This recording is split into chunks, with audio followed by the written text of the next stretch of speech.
سلطان ادب سلسله داره. خواهر این سیستم جهانی رو گاییدن، انقدر کیریه که حتی نمیذارم بری تو جنگل تک و تنها برای خودت زندگی کنی. رو دل میپرشم تو سلطان ادب سلسله داره، جنگی قدیمی تجربه.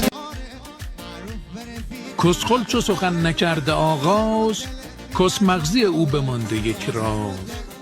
آنگه که زبان به کس گشاید، باید که شود ز چون کس باز.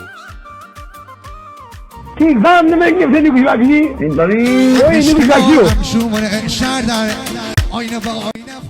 دنیا باید نابود بشه. پرچم دستت میدن، مرز برات تعیین میکنن، شناسنامه برات بردت میکنن، خارت میکنن. آزادی وجود نداره تو این دنیا.